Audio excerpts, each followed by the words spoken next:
자, 예외 처리를 보시면 예외는 정의는 이렇게 된다 했죠.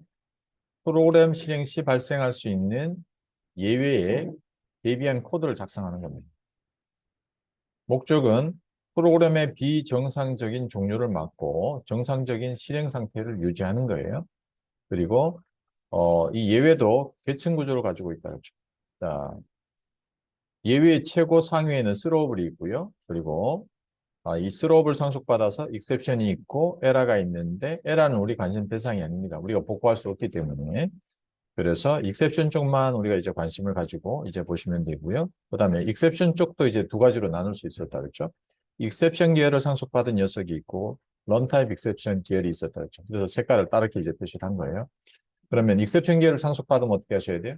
체크드 예외다 그랬죠. 그래서 반드시 예외 처리를 하셔야 돼요. 안 하면 컴파일이 안 되니까. 런타임 익셉션은 뭐예요? 그렇지는 않다 그랬죠. 자, 이렇게 되는 거고요.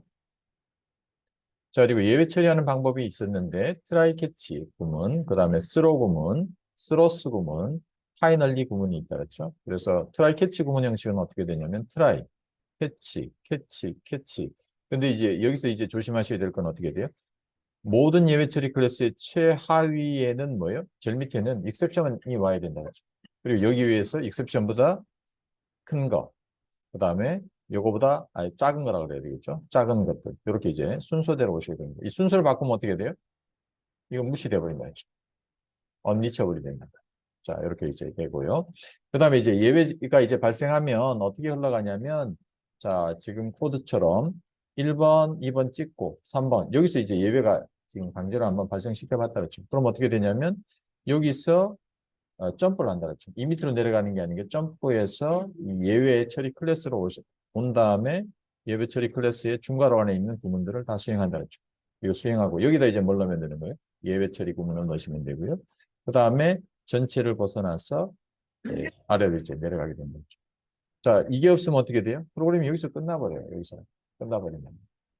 아시겠죠? 끝나는데 얘는 이제 어떻게 되는 거예요? 내려와서 이 밑에까지 수행을 한다 그랬죠. 자, 이런 차이가 있습니다. 처리하고 안 하고. 자, 요거는 용어 정리를 한번 해놔봤는데요. 자, 프린트 스택 트레이스라는 게 있었다 그렇죠. 이거는 뭐냐면 자바에서 프린트 트레이스 메서드는 예외가 발생한 위치와 예외의 원인을 자세하게 출력해놔요. 그래서 자, 이걸로 이제 찍어보면 자세한 내용이 나온다 그렇죠. 그리고 get 메시지로 찍으면 뭐요? 메시지 하나만 이렇게 이제 떨어지고. 자, 됐고요. 그 다음에 우리가 오늘 본 거는 뭐냐면 체크드 예외와 언체크드 예외. 자, 익셉션 계열을 상속받은 녀석들은 체크드. 그리고 런타임 익셉션을 상속받은 녀석들은 언체크드. 그래서 체크드는 처리를 안 하면 컴파일이 안 됩니다. 자, 그리고 이걸 상속받은 녀석들은 예외 처리를 안 해도 컴파일은 돼요. 자, 되고요. 그래서 요거 이제 봤다 그랬죠. 파일 인풋 스트림을 봤는데 얘는 이제 체크드 예외였다 그랬죠. 그래서 요것만 딱 코드를 쓰면 예배 처리 안 했다고 이제 오류가 난다. 그렇죠. 그래서 오류가 나서 예배 처리를 해주셔야 됩니다. 자, 그 다음에 트라이 캐치 파이널리 구문을 봤습니다. 이 파이널리 구문은 뭐냐면 예외에 관계없이 예외가 발생하든 그렇지 않든 간에 무조건 수행되는 거다. 그렇죠. 그래서 이제 쓰는 것들이 DB 자원 반납이나 파일의 자원 반납 이런 것들을 쓰고요. 그래서 얘는 항상 수행되는 거죠.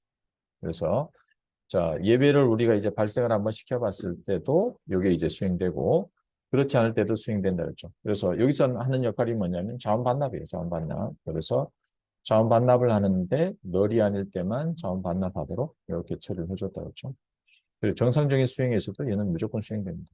무조건 수행돼야 될 작업들을 여기다 넣으시면 파이널리에 넣으시면 됩니다. 자, 그 다음에 멀티블록이 있었다 그랬죠. 자, 아리스메틱 익셉션, 어레이 인덱스 아로 바운드 익셉션을 이렇게 따로따로 이제 구현을 했었는데 하나로 합칠 수 있었다 그랬죠. 하나로. 자, 하나로 합쳐서 처리를 할 수 있었습니다. 자, 그다음에 트라이 위드 리소스 구문이 있습니다. 얘는 이제 뭐냐면 리소스 자원 반납을 뭐요? 자동으로 이제 해주는 그 기능이다 그랬죠. 근데 이제 전제 조건이 하나 붙었습니다. JDK 1.7부터고요. 그리고 내부적으로 오토 클로저블 인터페이스를 뭐예요?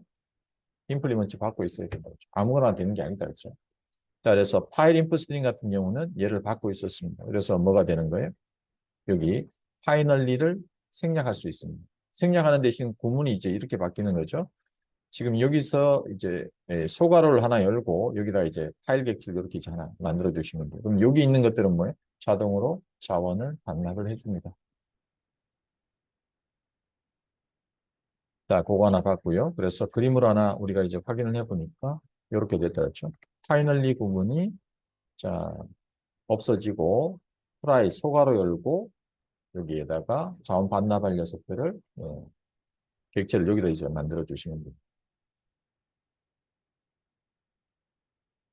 자, 그 다음에 예배 발생시키기. 자, 프로그래머가 의도적으로 예배를 발생시킬 수 있었다 그랬죠. 그래서 어떻게 발생시키시면 되냐면 익셉션 객체를 생성하시고 수로에서 던져버리면 된다 그랬죠. 그래서 거의 필히 지어문이 따라오게 됩니다. 자, 그래서 익셉션 객체를 이렇게 하나 만들었고 수로 던지면 예외가 발생하고 이 예외를 뭐요? 또 트라이 캐치에서 처리를 해서 자, 처리를 할 수 있었다 그랬죠. 이게 예외 발생시키기 수로다 그랬죠. 수로.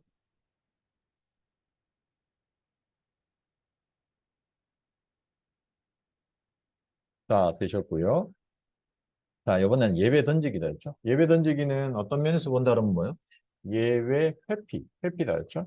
자, 메소드에 이제 붙일 수 있는 녀석이고요. void, 메소드, 스로스 그리고 회피하고 싶은 것만큼 먼저 나열 하시면 됩니다. 심표 찍어서.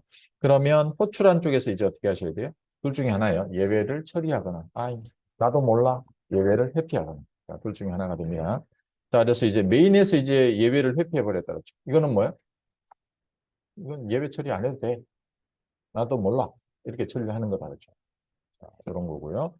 그 다음에 이제 메소드를 호출한 곳에서 처리하도록 이제 코드를 하나 짜봤는데요. 자, 체크 에이지라는 메소드를 하나 만들었고 18세 이하면 예외를 발생하도록 이렇게 이제 했다 그랬죠. 그래서 체크 에이지 15를 넣으면 얘를 호출해서 에이지 18 요걸 탄다 그랬죠. 그래서 예외를 강제로 발생시켰고 그 다음에 예외를 회피하도록 메소드에 이제 선언을 해줬다 그랬죠. 그러면 호출한 곳에 예외가 던져지고 받아서 예외 처리를 했다 그랬죠. 이제 이게 받아서 처리하는 부분이 됩니다. 자, 그리고 사용자 정의 예외가 있다 했죠. 사용자 정의 예외. 그러니까 예외 클래스도 직접 사용자가 정의를 할 수 있습니다. 하는 방법은 exception을 상속받거나 runtime exception을 상속받으시면 돼요. 그래서 exception을 상속받아서 하나 만들어 봤고요. 그다음에 이제 예를 들어서 이제 이렇게 하나 만들어 봤다 그랬죠. 자, age exception이라는 거 하나 우리가 이제 정의를 했고요. 그리고 그것을 통해서 예외를 한번 발생시켜 봤고 그리고 동작하는 걸 확인을 한번 했습니다. 자, 여기까지